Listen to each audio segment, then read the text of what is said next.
Greetings. I'm Dr. Damon, your Chief Wellness Warrior. I'm the founder of Willpower Wellness and Consulting, and I provide holistic training and support to help you optimize your inner peace and your profits. And we got to talk about burnout, right? I had this amazing weekend with my daughter, and we really got the opportunity to spend some time together. And it really reminded me of why I do the things that I do, especially in this space. So, let me share with you guys shortly 3 ways that you can help beat burnout. Of course, the first thing is you got to recognize what burnout is and how it shows up.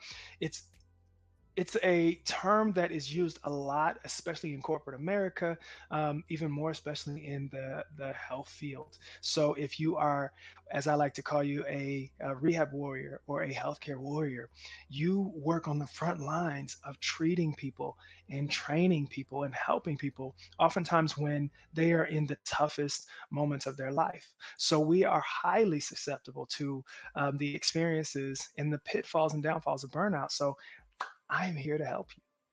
Let's talk about what burnout looks like because it can be quite a big term, but there are some very specific things that we've seen that characterize the experience. And you might recognize these things as they may be part of your experience. So roll with me on this one. First, burnout is characterized by this emotional exhaustion, right? We know that when you're in the helping field, like myself or like some of you, or even outside of healthcare in places where you are showing up for other people, like teachers, right? Like public service members, police officers, and firefighters, but also those who are serving others. Maybe you work in the area of helping people get whatever it is they need in retail or in food or in anywhere in life. You can be susceptible to emotional exhaustion, right? And that means not that you're just tired, because that happens. We all have long days sometimes, but that emotionally you are giving so much of yourself to other people in the name of money that you have no more capacity to be able to give to your own life or your own family at home or your own community or yourself. You don't have the emotional capacity to say, I can be here for you because you're emotionally exhausted at work. You are demanded to give of yourself so much that you have nothing left. And that is an experience that a lot of us get into when the job demands are raised and when, let's face it, the reward or the pay or the benefits of that job are not enough for you to handle life the way you need to, which is a really common thing when we talk about inflation and we talk about, stagnant reimbursement rates, particularly in the rehab field where I've made my career. And so that emotional exhaustion is real. And it doesn't just affect us at work. It affects the way we interact with our family members. It affects how we see ourselves in the mirror. It affects how we are able to, or sometimes not able to be there for our children. We can't be present if we don't have the emotional capacity. And that emotional exhaustion is a telltale sign of experiencing burnout. So the second thing that shows up with burnout is that depersonalization. And what that word means is simply you don't show up as yourself. Like as a physical therapist, or maybe you as an occupational therapist, a CODA, a PTA, a nurse, a doctor, a dentist, any of the spaces where we show up as like, I'm the only Dr. Damon. And when I get into that space of experiencing burnout, which I have, I don't show up as Dr. Damon. I show up as just a PT. Like, I am here. There is nothing that is unique about the experience with me. There is hardly anything extra, that I can give because I've just depersonalized it. I am doing what is on the paper. I am not bringing my own spark to the work that I had a clear and honest passion about beforehand. So you see that change when it comes to one of the telltale signs and symptoms of burnout. And then that third part is the tricky one for a lot of us in the current and modern age right now. That third part is we don't have any sense of of personal achievement in our jobs.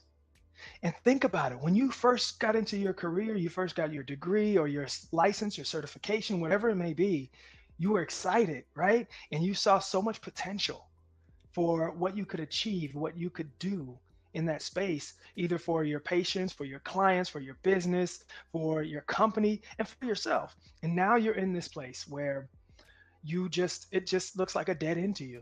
It's a dead end job. And all of a sudden, the possibilities are all gone and there's nowhere for you to go. There's no upward mobility, there's no ladder, there's no climbing the corporate ladder to take on more responsibility with more pay.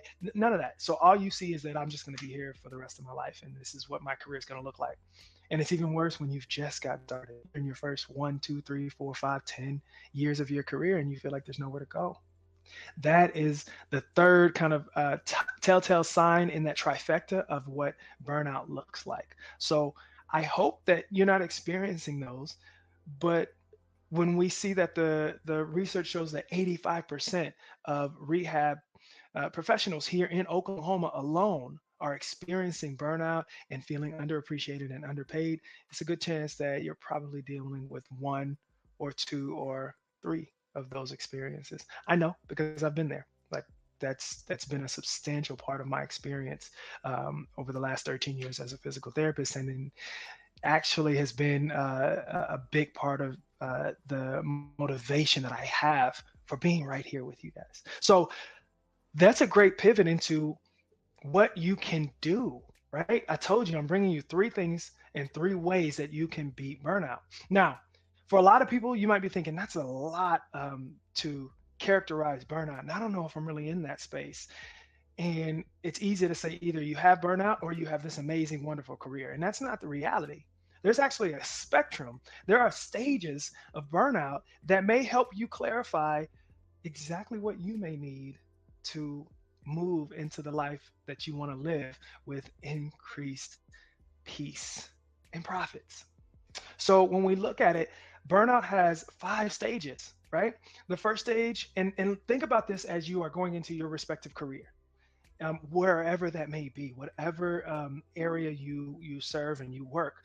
First, you get your job and you're in the honeymoon stage. Like it is great. You're excited about going into work. You're learning new things. You're meeting new people. You're able to flex and use your skills and your tools and your knowledge and your personal spark and your personality to really show up. So you're excited. This is the honeymoon phase. Everything is great.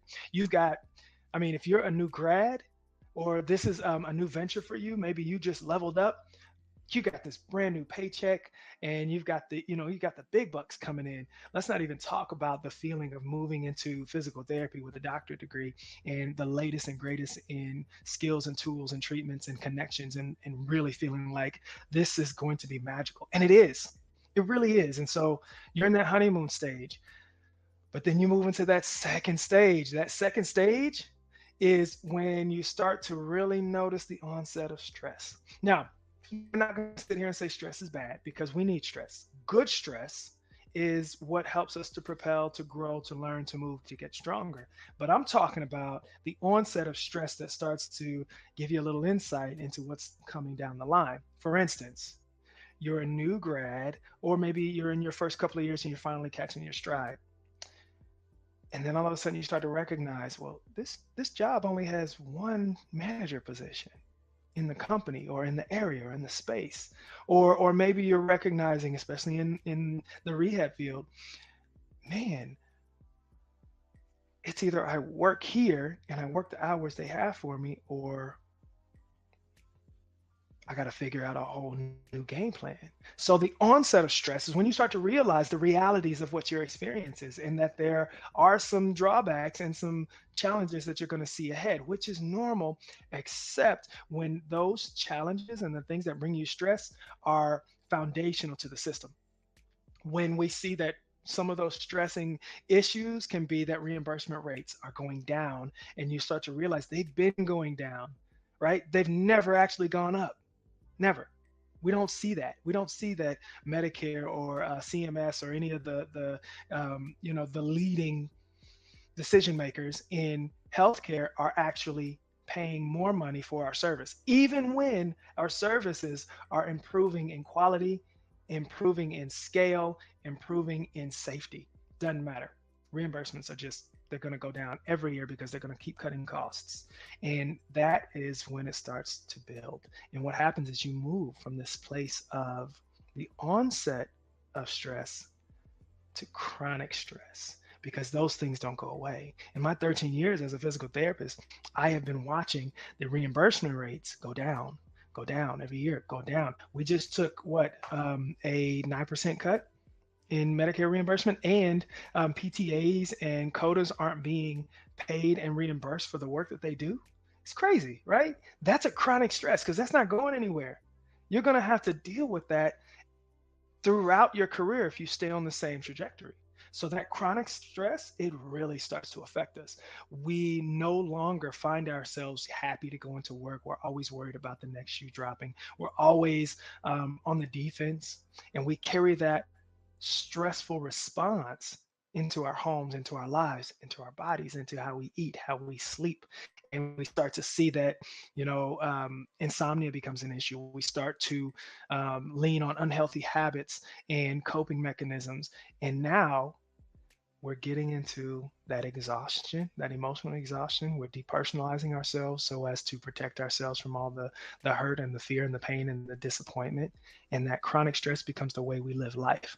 We don't even have to go into how this chemically affects you. You guys know stress can be a killer.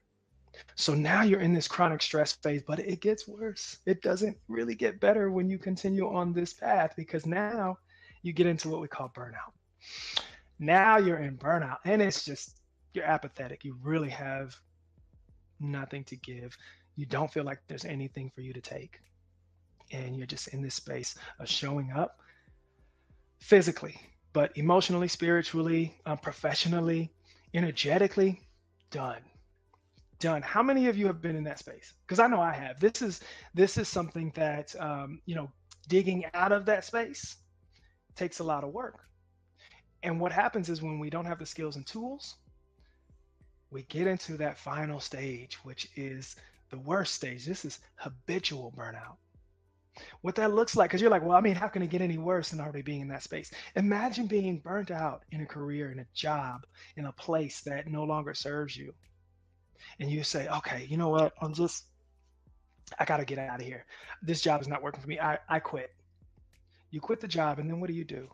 You go to the next job, but you go to the next space that is quite literally the same system, the same organization, the same experience as where your burnout happened. And so you become a habitual burner outer. I don't know, I made that up. But it becomes habitual. And you take that same energy, that same experience, those same expectations, those same responses, right? And you apply that to other things in your life. You're burnt out with your children because you just don't feel like you're connecting with them, and they can't connect with you, and nobody sees you, and they don't hear you, and they don't listen to you, they don't mind you. It's too stressful, they cost too much. You're burnt out in life. You're burnt out in your relationship with your spouse. You're burnt out in relationships with other family members. You're burnt out with yourself. You don't even recognize yourself anymore. And it's habitual that you take this real burnout energy with you. It's not the life that we saw ourselves living, right? But here we are.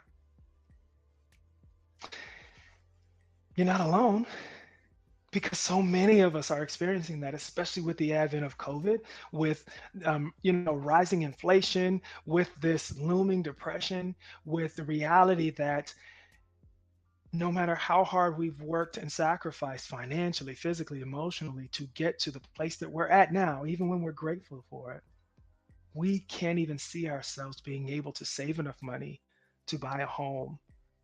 We can't see ourselves to be able to actually make enough money to retire one day. We can't see a future where we're not always stuck in this burnout. And this is why we have higher suicide rates. This is why our turnover rates are astronomical. This is why our economy is starting to tank, because we're burning out. I hope that you're not really experiencing the depth of what I've expressed and explained, but I wouldn't be surprised, because like I said, I've been there. So here's the thing. Let's talk about what you can do right now, like what we know. can help you to start beat the burnout. And as I like to say for my rehab warriors, get ourselves out of this career coma, right? So I'm going to share with you guys three things that you can and should be doing that you can start today in order to beat your burnout. And better yet, for those who are thinking, well, I mean, it's not that bad for me, or no, I'm not really experiencing any of that. What can you do and keep doing in order to combat it so that you don't get into that space? Of course, you've already learned how to recognize it. So let's talk about what you can do to combat it and to beat burnout. One, the one thing I want you to do is focus on relationships. That's such a powerful experience. And when your intention is focused on building relationships, then you'll start to kind of climb that mountain out of that valley of burnout. And what I mean by that is cultivating relationships. I mean, there's a whole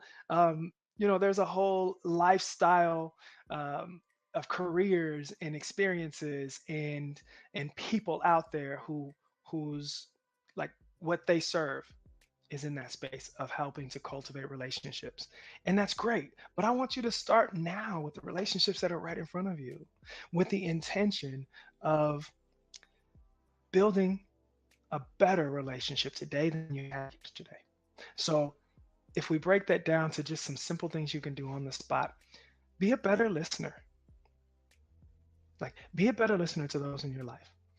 Those are skills and tools to learn. There are such skills and tools and things that can be so helpful that are quite simple, like motivational interviewing, especially in your rehab career or your career of working with people, right? The skills of motivational interviewing are golden. It really allows you to show up with the other person who you're serving or seeing or honoring or respecting in mind. So learning skills like that can be amazing. And there are plenty of books and resources and people who can teach you and show those things. Um, Other things like speaker listener techniques, like really simple, but are they can be immensely powerful in you building the relationships that you want and that you need.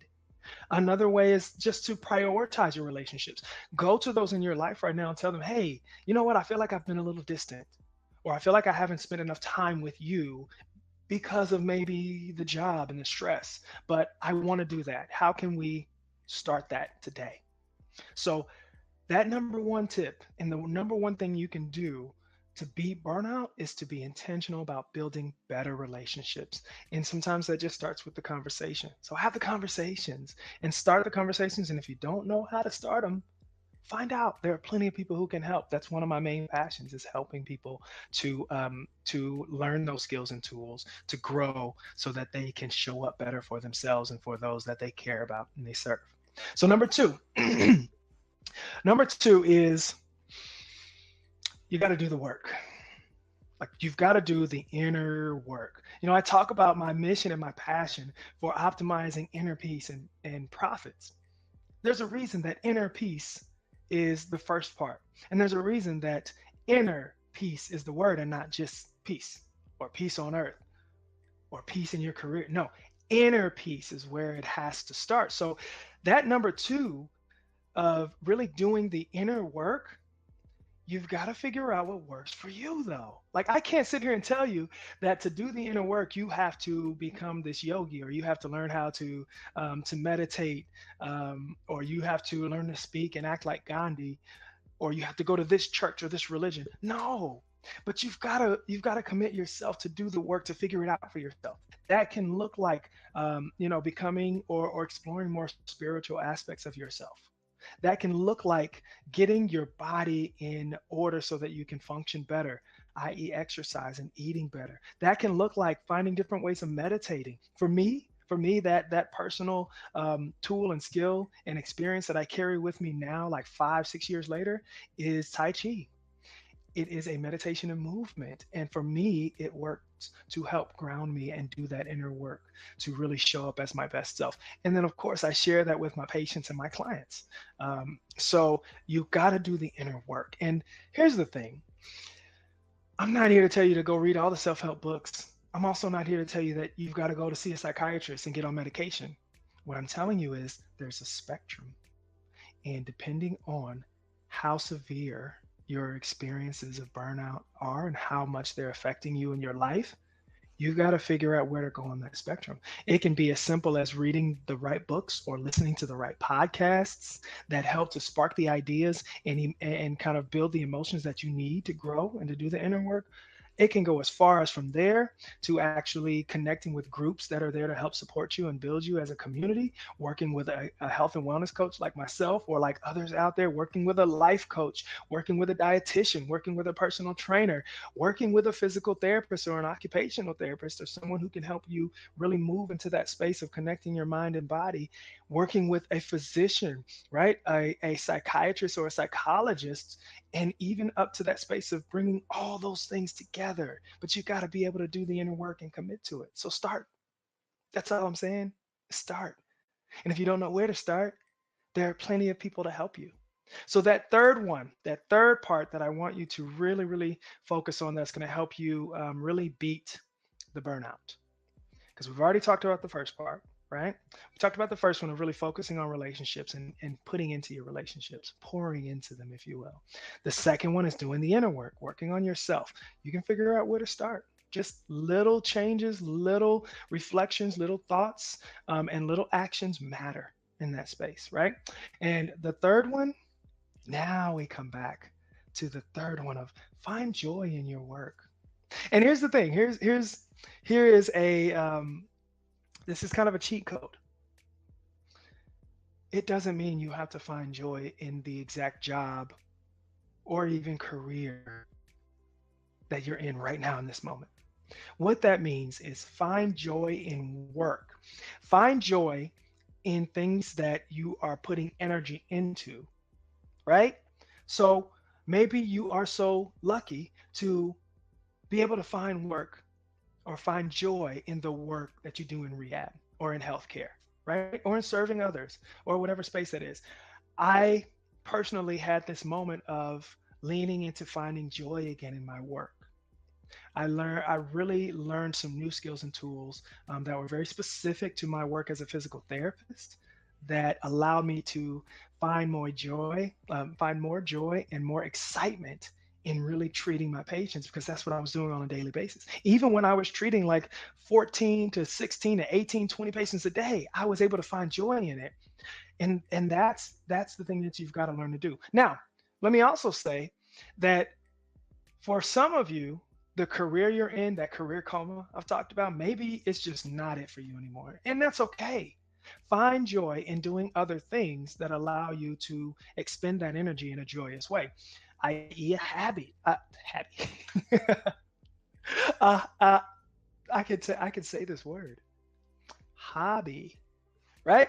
So finding a hobby or returning to a hobby. Listen, me personally, I love singing and I love pretending like I can play the guitar. I'm not that good. I just like I strum just well enough and I sing well enough that it's enjoyable. So when I got back to music after like 3 or 4 years of not appreciating it or even experiencing it, that was such a wonderful way of me working, right? And having joy, linking the expenditure of energy to things that bring me joy. So when I talk about finding joy in work, it's not always the job or the gig you have right now. It can also mean exploring different ways that you can work and bring in more money. Maybe there are hobbies and experiences and talents and skills that you have that you've overlooked or didn't really think could be ways that can help you bring in more money so that you can enjoy working more.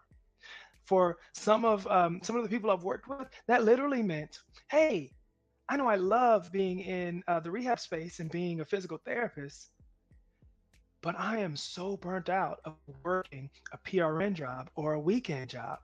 But you know what they love doing? They love making candles. They love a certain art or a certain craft. How can you actually lean into that joyous work and let your passion meet your pocketbook? Because now you don't have to spend as much time in the clinic. You can spend time finding joy in different work and actually bring in money for yourself in that space. Or maybe there's a certain aspect of the clinical space that you really enjoy that you want to learn how to monetize, or you want to learn how to find some more joy in doing that so that you can balance out the joy in your work. Personally, I love teaching Tai Chi. I love teaching CPR classes. So I teach CPR classes, and that's a great way for me to bring in a little more income, right? And supplement. So I don't have to spend more time in the clinic if that stresses me out more. So there are lots of ways that you can really explore and start today with those three ways of beating your burnout. Remember, you want to focus on building relationships a little at a time, one day at a time. You want to really do the inner work. So, do the inner work and figure out how you can ground yourself, how you can reduce your stress levels, right? Your coping skills, managing those things, releasing habits that don't serve you, and building habits that do. So, there's a lot that you can do in that space. And then the third one is really finding joy in work. That may be your current work, or let's create new work that is more joyous for you. So I hope those things really speak to you. Um, this is a world where the possibilities are practically endless. So I want you to explore those things. And if anything I'm sharing with you sounds like, you know what, I need more info on that, or I need to learn more about that, you need to get on that right now. This is exactly what I'm so passionate about.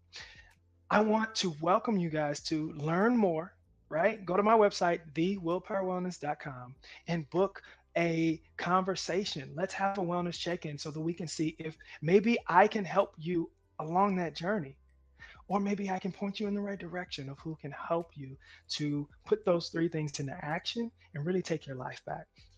I'm super excited about my Willpower Warrior experience, which is a 90-day concierge experience where, as a Rehab Warrior, PT, OT, PTA CODA, you get to experience and gain not just 16 plus CEUs, but you also get holistic support and training to help you show up in the clinic better as a better clinician, but show up in your life with more health, more inner peace, more happiness, and yes, more profits, because that is one of the main reasons that brings us stress. So I'm excited about this. And yes, I offer this program on an individual basis where we get to set what that looks like on a personal level. And in 90 days, you will have your spark back and you will find that there is a whole new world of experience in life, in your career, and your personal life. So I'm excited to share that.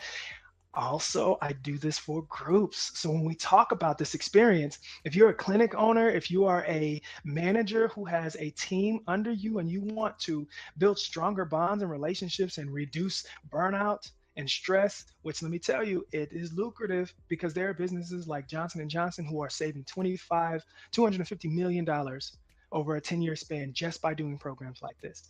And I'm talking about this program is specifically created for my Rehab Warriors. So let's talk about it. Let's talk about bringing this in for your clinic so that you can have amazing experience together. You can grow together, and you can see that your healthcare costs are going to drop by 300%. So you can have a 300% return on your investment when we're talking about doing this as a team. You see a 200% drop in absenteeism. Your turnover rates get to be lowered. And guess what? Productivity increases because we're happier, we're healthier, and we're showing up as our better and best selves. If you can't tell, I'm super excited about this. And I know that this program is not just amazing for big teams or the corporate space and companies in rehab, but it's also amazing for my fellow PTs, OTs, CODAs, PTAs, nurses, physicians, dentists, healthcare workers abroad, but also any person who just wants to beat burnout. Let's talk. Like, reach out to me, book a session so we can talk about this, and let's see if we can find ways for you to walk better today. I'm really excited about this. As you guys can tell, I'm more pumped up than I started talking, but we're going to go. I can stay here all day sharing this with you, but we'll just save that for the next time we meet. Okay. Follow me on all social media. You can find me, Dr. Damon Anthony William, all over the place. And go and check out our website at thewillpowerwellness.com. And let's talk about how we can create an amazing warrior experience for you. My favorite quote is, "It is better to be a warrior in a garden than a gardener in a war." And I want to help give you the skills and tools so that hopefully you're not in that space or that war. But if you are, let's get you back to the garden. Be well.